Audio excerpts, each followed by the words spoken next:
Okay, so I'm on my way from the area near the train station, going to a nearby supermarket. I found this cute little horse here, which looks a bit tired or exhausted. It's doing a lot of hard work. Some people selling like these small little fragrant melons. I don't know the English name for those small melons. These are common in northeast China. I don't know them like from other parts of China, and yeah, they don't taste like watermelons. Also not like honey melons or sugar melons. I can't really compare them to anything I know. They taste a bit different, but yeah, if you're able to eat these kinds of fruits, then I think they make for, like, you can try it out. Like, I don't know if everybody likes them. I think they taste okay, and yeah, they are like a local, like a fruit that is locally grown here, that is very common here, and people here all tend to eat it and know it, but it is not as common in other parts of China. And I've also never seen it in like in Europe or anywhere else. Okay, so I'm going to go to the supermarket, which is located at another small shopping center that also has like a Pizza Hut. Yeah, like Starbucks, McDonald's weren't common here. Like in 2019 there was no Starbucks. I think McDonald's also hadn't opened at that time.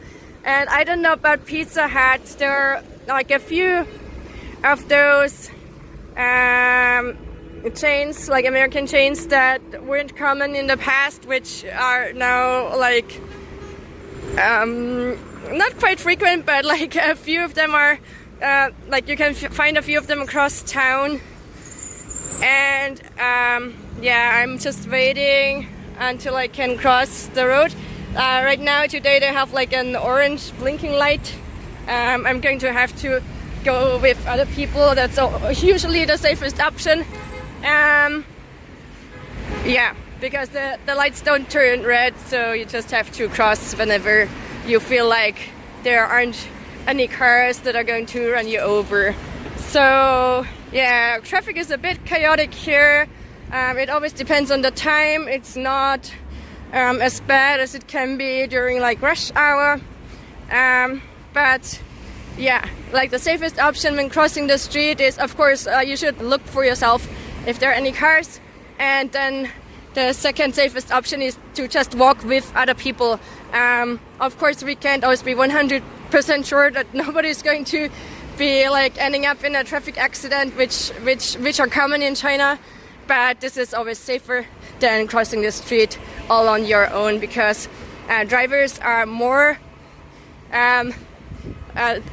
well known to be stopping when there are like 5 people crossing the street at one time than if there's just one person crossing. If you're just alone crossing the street, you may as well just not stop, and you may just have to start running or something. If you want to stay alive. So yeah, it's usually like cars go first. They don't stop for people who are crossing the street, even though those rules are being encouraged to adhere to. But so is using like a safety belt, which people don't do, and they may even start becoming aggressive or violent towards you if you're trying to do that. Like if you're taking a cab, like once the driver almost started to hit me because I wanted to use the safety belt, because they think it's like that you're telling them that they are a bad driver if you're doing that. They don't understand that it's just a general safety measure and isn't really connected to their driving skills, which are often also very poor. Like sometimes some of them drive like lunatics. So, but yeah, you don't usually want to tell them that, because they may, like if they are one of those who can become aggressive. Many are very proud of their driving skills, and they take it as an affront if you tell them that they should be driving a bit slower, or you know, like be a bit more cautious. But yeah, okay, so I'm going to take you to the supermarket here, and I'm going to see you downstairs. So in front of the supermarket, there's a little bakery. It just has a lot of sweet things, which also don't really taste like what you would get in Europe. I have tried buying things for my children here before. They were eating some of it, but then they were also telling me not to come here again. So it's a bit hard to find food they like. They're a bit picky, or yeah, they also don't really eat much of what I cook for them, since they just aren't used to the European palate anymore, I think. And when they were little, they were still eating most of what I was cooking. Maybe also somebody was like their dad was telling them that there was some poison in the food I was cooking, or that it wasn't good enough or something. Yeah, there's a lot of sweet stuff here. The prices are not cheap for shipping and for the quality, and usually if it's sweet it still tastes different from what you would be getting in Europe. So it's not like it tastes like European sweet like cake or other desserts stuff. I do not eat it. I don't like the taste. I don't think it tastes great, but yeah, it is what you can get here. And yeah, I think I'm going to pass for today, since my children have been said to me that they didn't want to eat the bread, like the sweet stuff here. Bread is usually often also sweet, and like normal, like salty bread or like just normal tasting bread is hard to come by, or you can't find it at all. Sometimes I make bread at home, but yeah, it's also kind of hard to really make it in a way where it will taste like what you would get at a bakery in Europe. So yeah, if you live in a small town in China, beware that you may not be able to find any bread that tastes great. You can buy like dark rye bread, like the kind of bread that is common in like Norway. Or yeah, you can also find this kind of bread in Austria, and in Germany you can find this kind of bread online and buy it. But otherwise I haven't been able to really find any bread that was like not sweet or didn't have some kind of weird taste. So let's see what the supermarket here has. There's a lot of like milk products,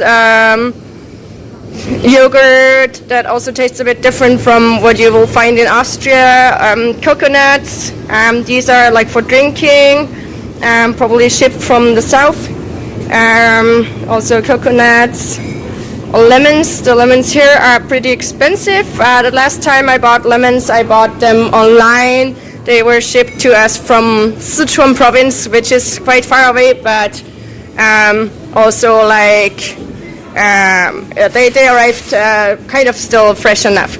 So I put them into our fridge, and my children were preparing some lemon water for themselves, since they enjoy drinking lemon water with some like sugar mixed into it, like as children do. So yeah, there's a lot of fruit here. China has a huge variety of different fruits, a lot of different kinds of melons, then some peach, some like mangoes. China has great fresh mangoes, like this kind is common in Europe, but they also have like the Thai mango, like the more yellow, like the one that that comes with the yellow skin. I couldn't find it right now, but that one is sweeter and much tastier. Yeah, I usually always check the prices. I tend to buy like the cheaper options of fruit, which like right now this mango is pretty cheap. The apples over there were also pretty cheap. This kind of stuff, my children don't eat this kind of stuff, so I don't usually buy these. I sometimes buy some kinds of melons. I think I'm going to buy some of these today.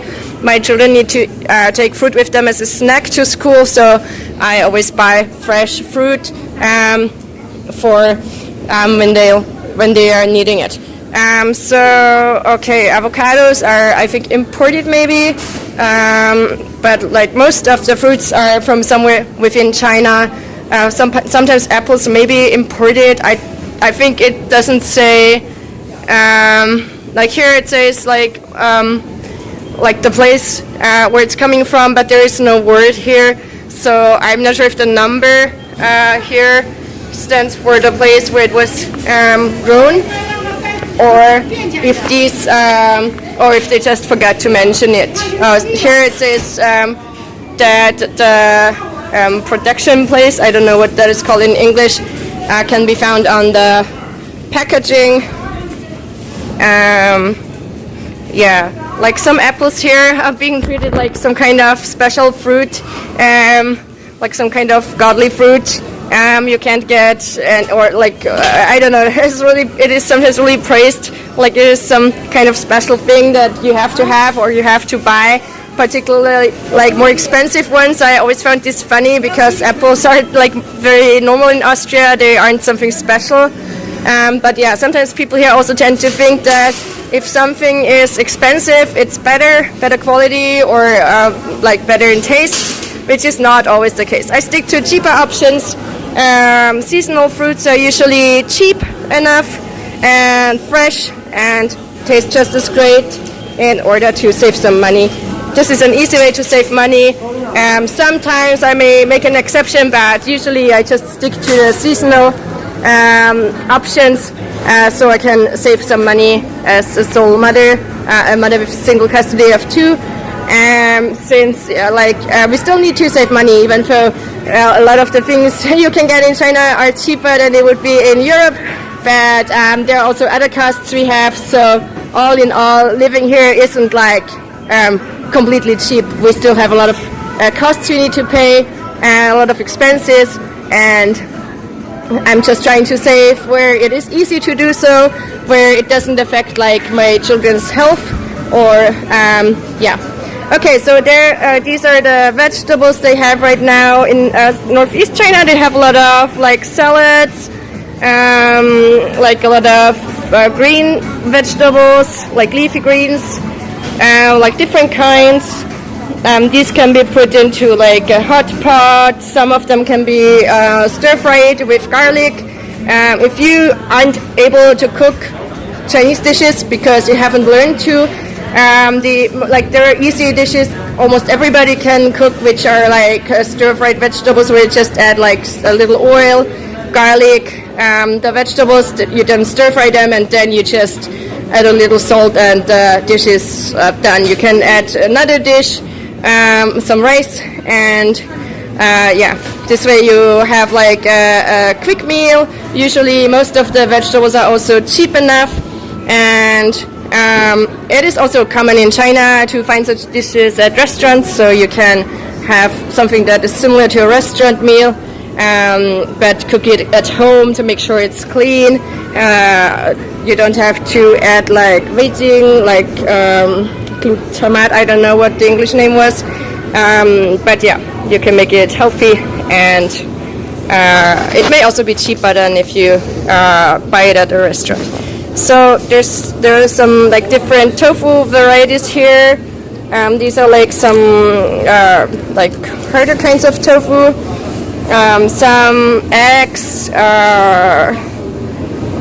like those. I think usually those are called something like tea eggs or 100-year-old eggs or something in English. I'm sorry, I don't remember all the English names. Yeah, there are some noodles here. These cost like 6 yuan 50 cents for 400 grams. So I think these are more like fresh noodles. They aren't much cheaper than what you can find in Europe, like if you're buying like Italian noodles, but yeah, you can, like, I think this one is like a meal for at least 2 grown-ups, maybe 3. So it's not too expensive all in all. So then here they have some what they call ham. It doesn't taste like ham. I don't buy it for myself. Sometimes my children want to eat it or add it to some dish, and then I'm buying it for them. but I don't buy anything here. It just tastes horrible if you ask me. They're used to the taste of these weird sausages and ham variations, but yeah, it's not like true ham, which can't be found here, unfortunately. I miss ham, like the European kind, which is also easy to add to different dishes, but yeah. But I'm making do, and I'm just adding other things. Right now I'm looking for one kind of, not sausage, not ham, meat. I also don't remember the Chinese name, I don't know the English name, but yeah, I wasn't able to find it. So, okay, yeah, so as for spices, like fresh spices, people in China enjoy adding garlic, ginger. I like ginger. I think it tastes great. Let's see what this ginger costs here. There are two kinds of ginger being sold here. Yeah, I don't know which one it is. Like one costs about like 8 yuan for 500 grams. One is like about 7 yuan, which is not exactly cheap, but you won't need much like for one dish, so it's still okay. Here are some like sausages, which I also sometimes buy for my children. I don't eat this myself like I'm used to, and the sausages in Austria, so it's really like you can't really compare the taste. Yeah. So then here there are some like freshly packaged varieties of tofu. This one is called tofu skin. Let's see. Oh, there's no price here. This one usually has to be eaten, I think, like within 1 day. This one as well. So I'm not going to buy it today because my children are the dads, and I don't know if it's still reasonably fresh tomorrow. This one I think can be stored for maybe, I don't know, 2 to 3 days at least in the fridge. This is like a smoked kind of tofu. And this one can also simply be like cut into slices and be added to like some other stir-fried dishes.